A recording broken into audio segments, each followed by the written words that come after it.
Então, pessoal, mais uma vez, boa tarde a todas e a todos. Vamos dar continuação ao mini curso sobre teoria de tranças e conexão com grupos cristalográficos.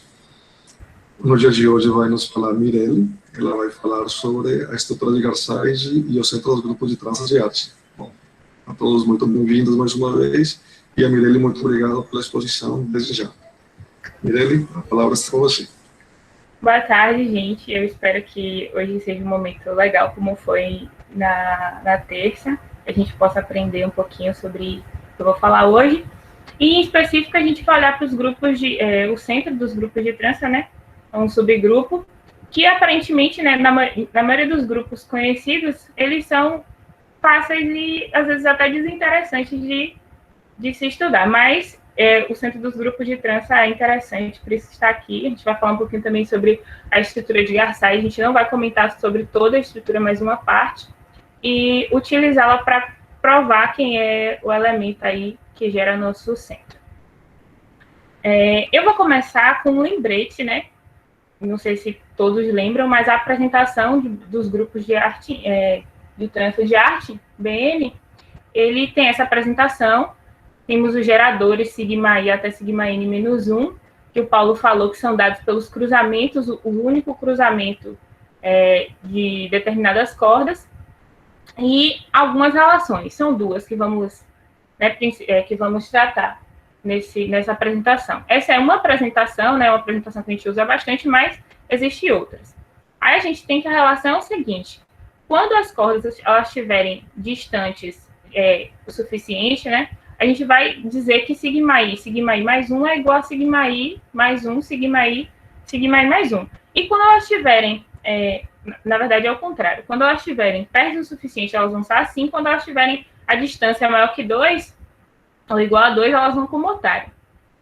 Então, tentem lembrar aí a apresentação, que a gente vai usar ela já já. Eu vou só relembrar a definição de centro, né, que a gente denota por Z de G, um grupo tal que X pertence a G, e ele comuta com esse X, ele comuta com todos os elementos do nosso grupo. Aí eu trouxe dois exemplinhos, né, de centros de D4. A gente tem a apresentação de D4, eu coloquei D4 nessa apresentação, para a gente tentar visualizar também a apresentação de BN e se acostumar com essa notação. A gente tem que o centro dele é o elemento neutro e A ao quadrado, né? A gente tem esses dois elementos pertencendo ao centro. E os quaternos, a gente tem que o centro deles é 1 e menos 1. Vamos definir monoide. O que seria um monoide? Um monoide é um conjunto, né, denotado por uma operação e que vale as propriedades de fechamento, né, fechado para operação, é associativo e tem um elemento neutro. Aí a galera, a única coisa que a gente tem diferente de um grupo é que ele não tem elementos inversos. E agora vamos definir tranças positivas. O que seria tranças positivas, né? A gente vai denotar por BN+, um conjunto contido em BN, é um monoide gerado pelas tranças, né, pelos sigmas, sem os inversos, né? A gente vai vai tomar isso como tranças positivas. Um exemplo que eu trago aí é que a trança sigma 1 elevado à terceira, sigma 3 elevado ao quadrado e sigma 4, elas são tranças de BN. Aí faltou mais, mas é uma trança positiva que pertence a B5+. Agora vamos começar com a definição de prefixo. O que seria um prefixo, né? A gente já está agora entrando na estrutura de Garside. Um prefixo são elementos de BN+, A e B, e a gente pode escrever, se a gente puder escrever A, esse símbolozinho aí, B, que a gente vai denotar por prefixo, e se existir um C também BN+, tal que A B pode ser escrito como A vezes C, então a gente diz que A é prefixo de B. Nessas relações, né, a gente tem que uma ordem, essa relação é uma ordem parcial em BN+, de BN+, então a gente consegue provar que existe a transitividade, né? Se A é prefixo de B e B é prefixo de D, então a gente tem que A é prefixo de D. Tem a reflexividade, que me diz que A é prefixo de A, né? A gente tem aí um elemento neutro para fazer, que seria o nosso C. E ela é antissimétrica. Se A é prefixo de B e B é prefixo de A, então A é igual a B. Vale também a lei do cancelamento, né? Então, eu tenho que, se XAY é igual a XBY, então A é igual a B. Vamos definir um conceito que é extremamente importante para o andamento do nosso minicurso em relação a hoje, que é de mínimo múltiplo comum. Essa relação ele vai nos dar um elemento muito importante para o andamento desse minicurso. Então, a gente usa a definição de prefixo para definir, vou chamar de MMC, né? Seja A e B pertencente a BN+, então lembrando que BN+, é um monoide que só tem geradores com potências positivas. Suponha que existe um M, também pertencente a BN+, tal que essas duas relações acontecem, esses dois itens se satisfazem. A é prefixo de M e B também é prefixo de M, e para toda M' que eu tome em BN+, A vai ser prefixo de M', e se B for prefixo de M', a gente tem que M é prefixo de M'. Neste caso, definimos M como sendo o nosso MMC, né? Entre A e B, e a gente denota assim, M é igual a A vezinho B. A gente tem que, seja dois geradores, né, quaisquer distintos em BN+, o MMC deles pode ser calculado da seguinte forma, né? Ele vai, aí a gente tem dois geradores, sigma I, sigma J, então ele vai ser sigma J, sigma I, eles vão comutar se a distância for maior que 1, e ele vai ser sigma I, sigma J, sigma I, se a distância deles for igual a 1.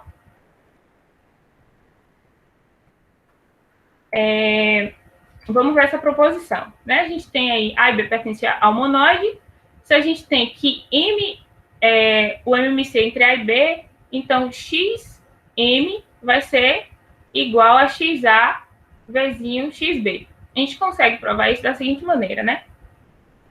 Se a gente tem que XA é prefixo de XM, e a gente tem que provar isso, né? E XB é prefixo de XM. Então, a gente pode pegar qualquer gerador, né? Eu tomei aí J e Q, elementos de BN+,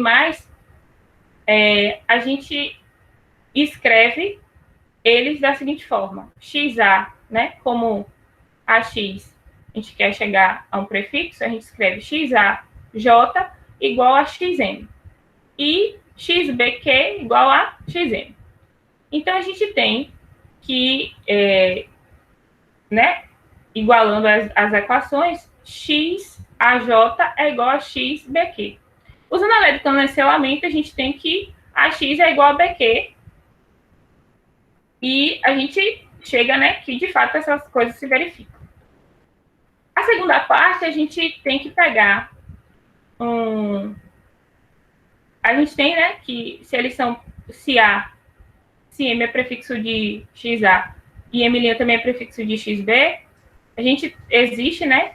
T e S, sim.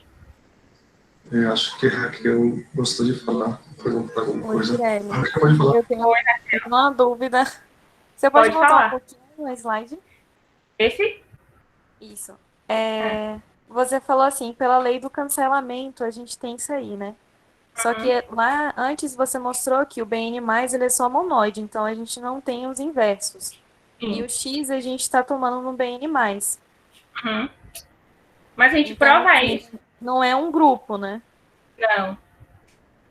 Então, só a um gente monoide. não tem... Então não tem como a gente multiplicar pelo inverso. Se a gente soubesse, sei lá, não tem divisores do zero. Aí tudo bem. Se fosse domínio de integridade, né, valeria a lei do cancelamento. Mas sendo só monoide, eu acho que não segue tão direto assim. Nas notas do minicurso tem a demonstração certinha. E a gente usa a gente pega auxílio em BN, né? Que é um grupo e tem os inversos. Uhum. E a gente consegue provar lá. No finalzinho eu posso projetar e a gente tira essa dúvida, tá bom? Tá bom, obrigada. De nada. Estávamos aqui. Então, então a gente tem por hipótese, né, que existe T e S no monoide, tais que XAT é igual a M', assim como XBS é igual a M'. Então, a gente, de novo, né, iguala, e novamente pela lei de cancelamento, a gente tem que AB, AT é igual a BS, e a gente vai chamar isso de K. Por construção, a gente tem que XK é igual a M', e como A é prefixo de K e B também é prefixo de K, então K vai ser prefixo de M. Logo, XK é prefixo de XM, que é igual a M'. Como é que a gente vê? A gente agora vai olhar como é que seria o MMC de todos, qual é a cara do MMC de todos os geradores de BN, né? Aí a gente tem esse elemento que a gente vai chamar de delta, e essa é a cara do MMC dos geradores de BN. Então a gente tem aí uma sequenciazinha, a gente começa pelo primeiro gerador, que é sigma 1, depois a gente vai ter o segundo gerador e o primeiro, depois a gente vai ter uma sequência do terceiro, do primeiro, e do segundo e do primeiro. E, tipo assim, a gente está vendo que existe uma ordem decrescente aí, são multiplicações de parcelas decrescentes dos geradores. E ela é dada da seguinte maneira, né? Deixa eu voltar aqui, rapidinho. Dessa maneira aqui que eu defini, né?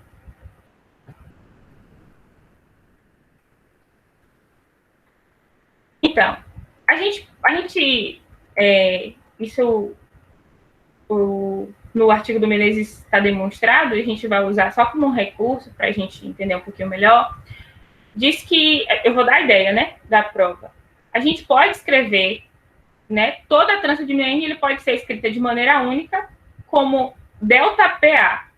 O delta seria esse elemento, o MMC dos geradores de BN. P é um inteiro, e A é uma trança positiva que pertence ao monoide BN+. De modo que a gente não pode ter que delta é prefixo de A, né? Porque se fosse isso, eles seriam múltiplos e aí essa escrita não seria válida. Então, a gente tem a ideia, sabemos assim, que a gente consegue qualquer gerador como prefixo de delta, né? Para qualquer I, para todo I. Isso significa que existe uma trança positiva, que a gente vai chamar de XI, X é um Z, tal que delta ele pode ser escrito como sigma I, XI. Desta forma, o inverso dele pode ser escrito assim, né? A gente aplica os inversozinhos. A gente tem que sigma I a menos 1 é igual a XI delta menos 1. E aí, toda vez que a gente tiver esse elemento, x a menos 1, a gente pode trocar por xi delta a menos 1. Então, a gente consegue perceber que qualquer trança ela pode ser escrita. Se a gente troca, né, se aparece lá em algum momento nessa trança coisas desse tipo, né, sigmas inversas, a gente pode trocar e escrever ela dessa forma sempre de uma maneira positiva.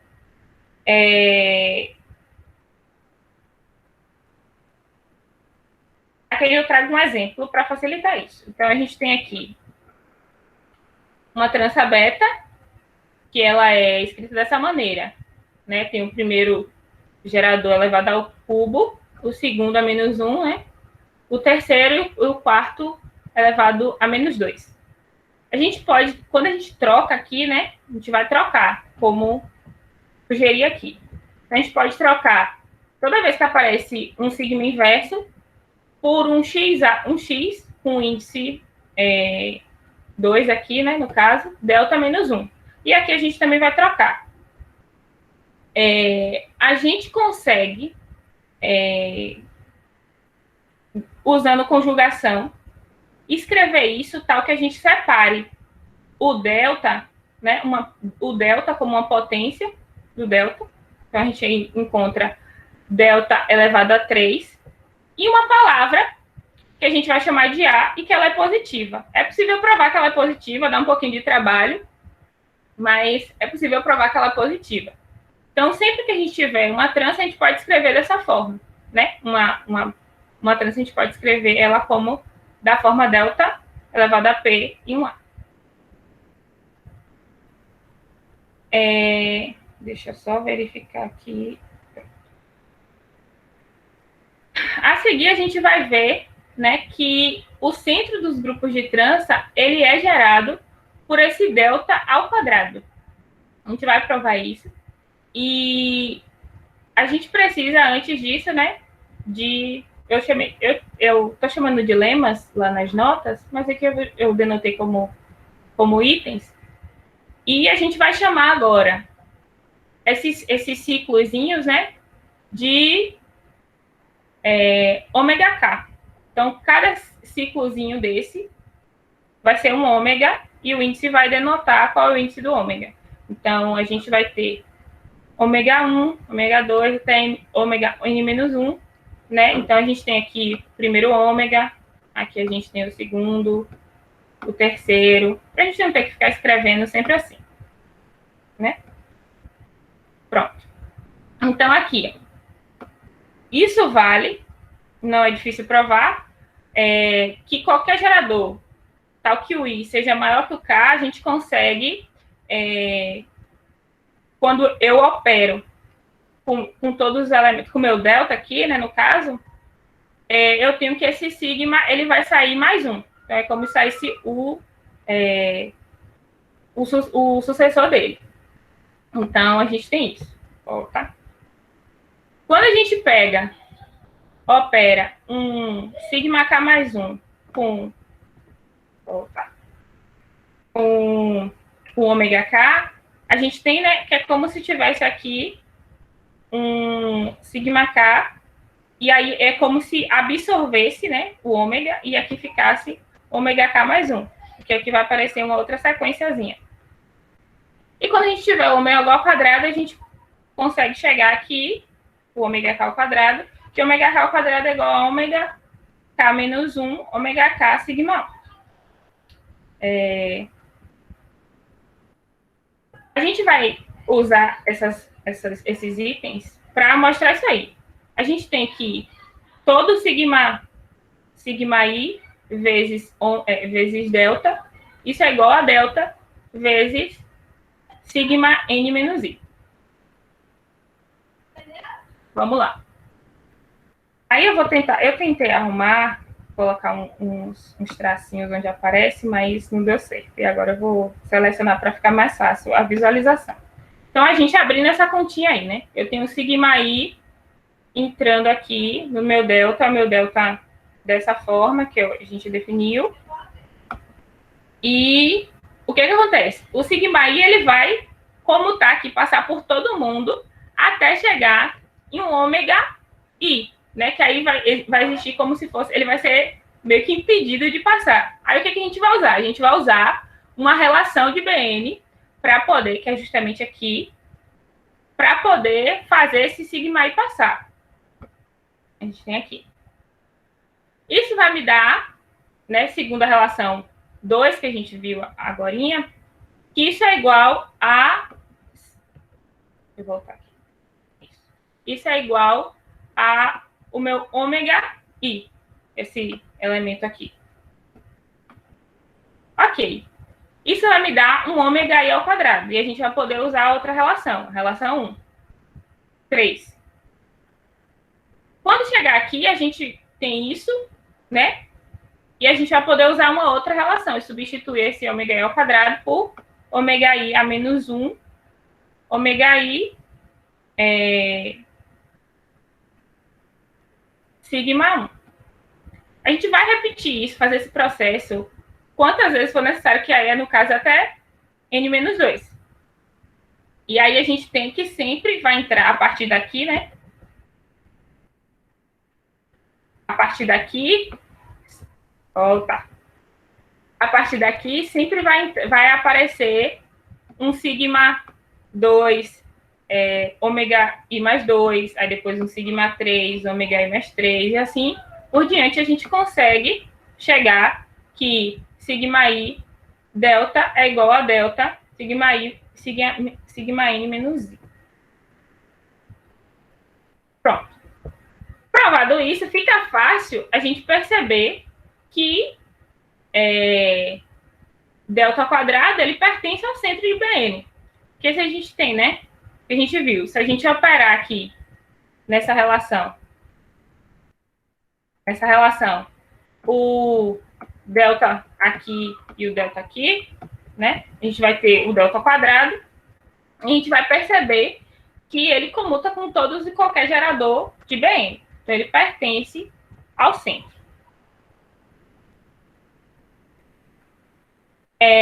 A gente consegue perceber facilmente que B2 é um grupo cíclico, ele tem um único gerador e ele é isomorfo-Z. E ele é dessa maneira, né? O delta dele, o centro dele é gerado pelo delta e que é só o sigma 1. Agora, a gente tem que ver, né? Quando n é maior que 2, a gente tem que Bn é gerado por delta ao quadrado. Então, a gente já sabe, começando a demonstração aí, a gente já sabe que delta ao quadrado ele pertence ao centro, pelo que a gente acabou de ver. E, né, a gente tem que delta ao quadrado, né, o subgrupo gerado por isso é um subgrupo de Bn. Se a gente tem que uma trança, né, beta, pertencente ao centro, a gente sabe que qualquer trança, como a gente já viu, pode ser escrita de maneira única como delta PA. Então, a gente vai tomar uma e escrevê-la dessa forma. E a gente vai ver que, de fato, delta, ele é uma potência de... Deixa eu ver. Uma potência de delta ao quadrado, de beta ao quadrado. Beta é uma potência de delta ao quadrado. Vamos lá. A gente vai pegar essa trança, né, dessa forma.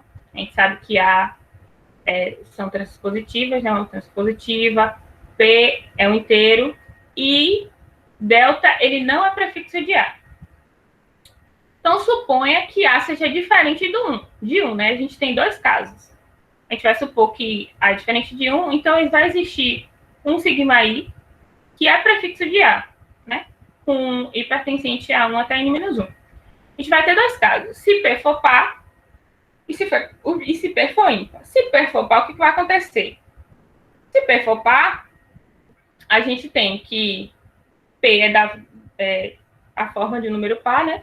A gente vai ter que delta ao quadrado elevado a n vai pertencer ao centro, né? Vai pertencer. E como o centro é um subgrupo, A também vai pertencer ao centro. Né? Se a gente tomar dois geradores, né? Sigma J, sigma I, geradores de Bn, e a distância entre eles, né? Seja igual a 1, a gente sabe que como A pertence ao centro, ele vai comutar com esses geradores. Dessa forma aqui. Então, a gente tem que sigma J é prefixo desse elementinho aqui, né? E como a gente disse que sigma I também é prefixo de A, então sigma I vai ser prefixo desse elemento aqui. Como o MMC entre eles é dado dessa maneira, a gente vai ter que sigma J, sigma I, sigma J é prefixo de sigma J, sigma I, A. Então, sigma J também vai ser prefixo de A. Então, a gente percebe que qualquer gerador que eu pegue, ele pode ser obtido como prefixo de A. Inclusive, o nosso delta.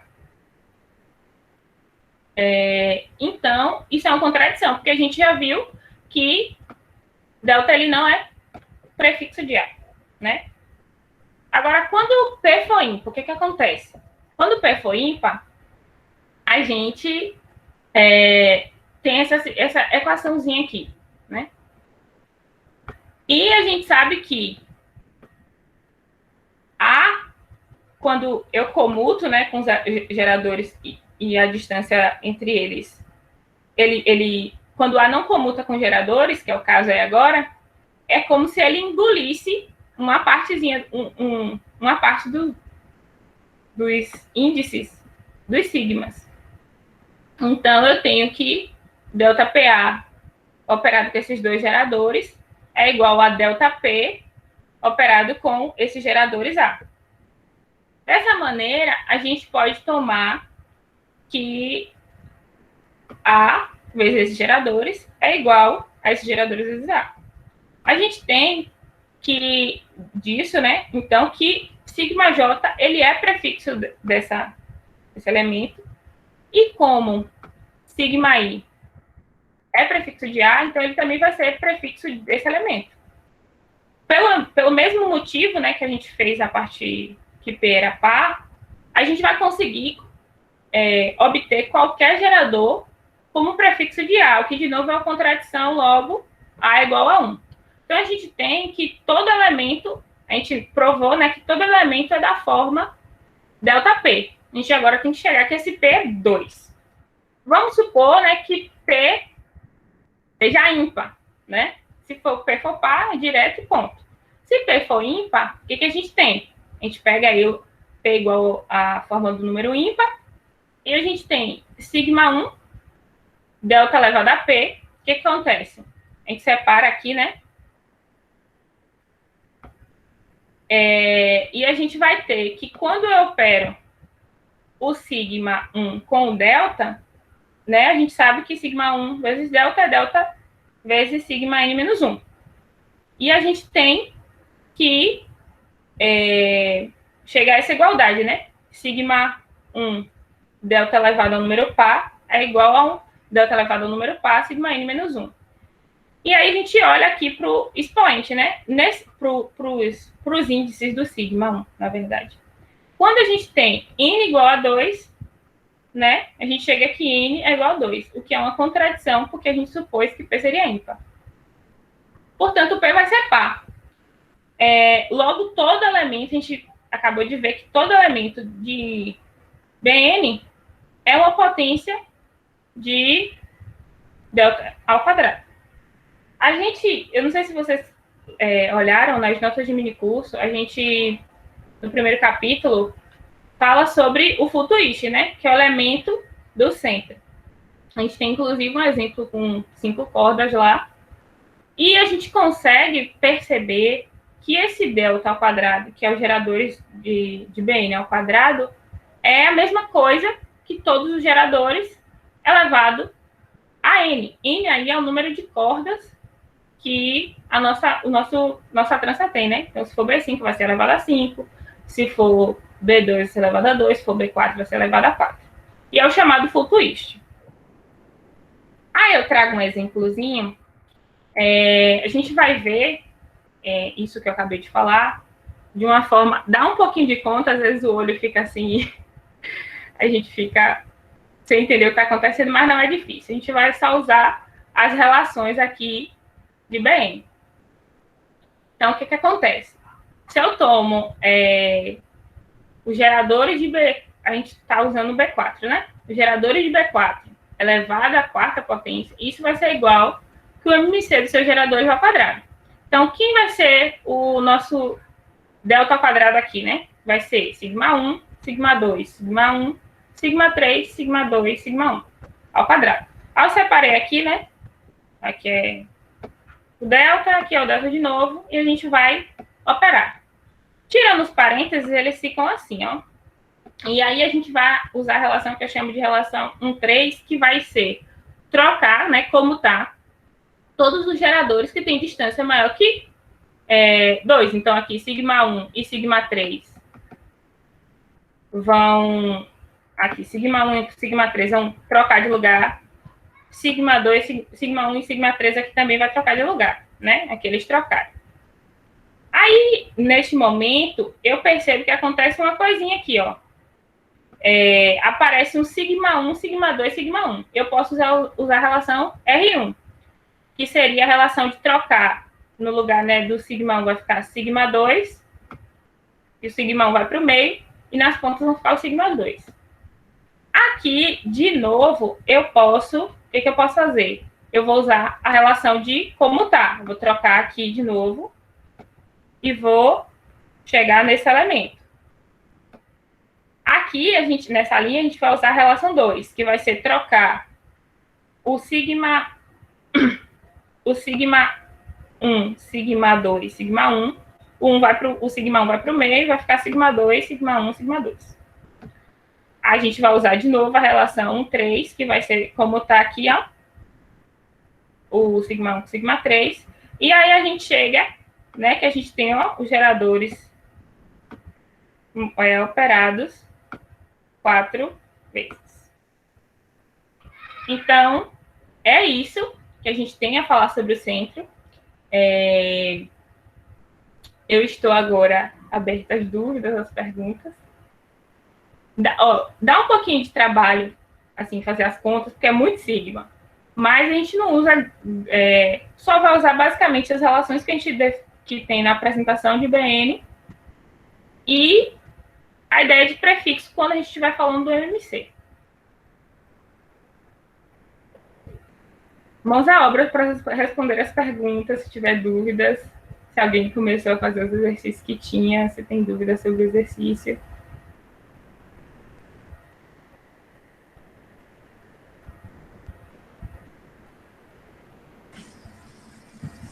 Raquel, pode falar? Raquel, tem alguma pergunta?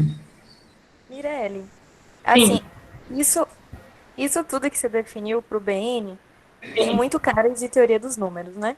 Tipo assim, essa ideia de prefixo, do A ser prefixo do B, do A de B e tal, aí você divide em MMC.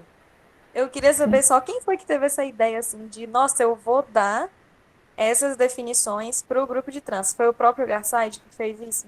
Foi, essa estrutura toda é dele.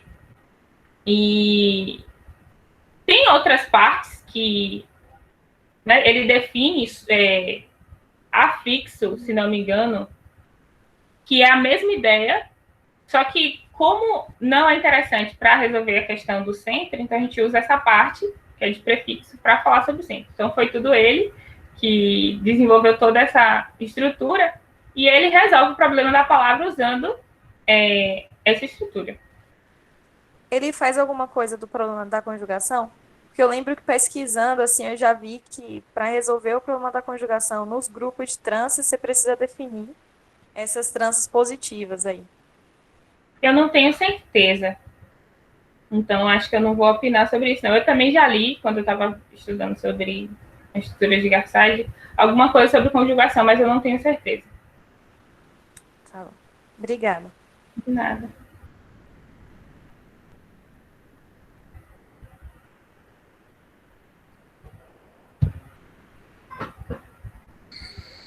Mais dúvidas, perguntas, pessoal? Para Mirelle?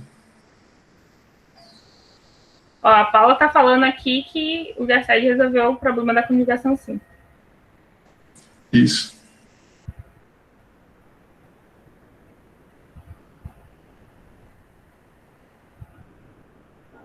Gente, por favor, quem ainda não mandou o nome no bate-papo, por favor, mandar.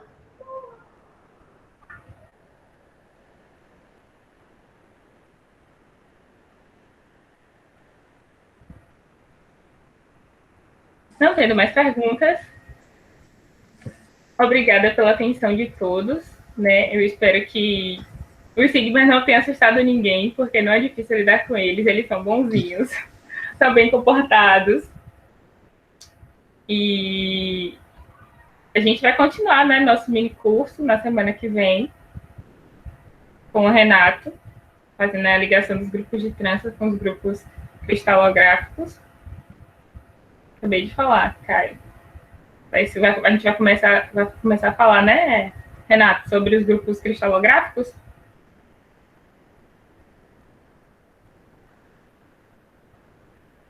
Os slides de hoje vão ficar disponíveis. O Oscar vai mandar para vocês. Já estão na pasta do Google Drive. Ah, pronto, já está disponível.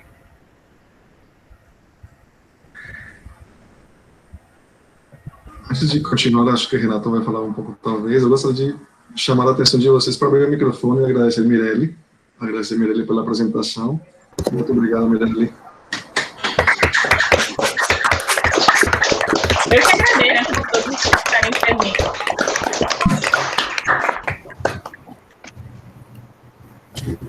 Tinha uma pergunta de Wagner, qual que é o centro dos grupos de traças puras?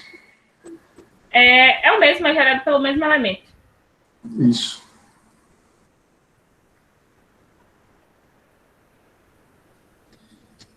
Então, pessoal, muito obrigado pela participação de hoje. Semana que vem, Renato vai nos contar, então, sobre grupos de tranças, grupos cristalográficos, de forma separada, e depois como isso interage, a ponte entre essas duas coisas. Não sei se Renato quer falar alguma coisa a mais sobre essa conexão agora, ou vai esperar o suspense para a semana que vem. Creio que antes da terça eu devo disponibilizar os slides, de repente, e aí pode ser enviado por e-mail, tá bem? Eu acho que é isso. Perfeito, eu disponibilizo na pasta do Drive, assim que eu tiver na mão, eu coloco lá na pasta do Drive, que fica fácil para todo mundo pegar. Tá. Só isso. Pronto, então tá bom, pessoal, beleza? Muito obrigado a todos e a todas pela participação. Mais uma vez, obrigado, Mirelle. E a gente se vê, então, semana que vem mais uma vez. Obrigado, pessoal. Tchau, tchau. Tchau, tchau, gente. Tchau. Muito obrigado aí. Tchau, tchau, até. Valeu, Até Samir. mais. Tchau. Osquinha, tudo bem, Oscar? Tudo tranquilo, velho, e você? Tudo bem, cara, e aí? Estamos indo, tudo Tá me certo. vendo aí? Tô vendo. Tudo bem por aí, então?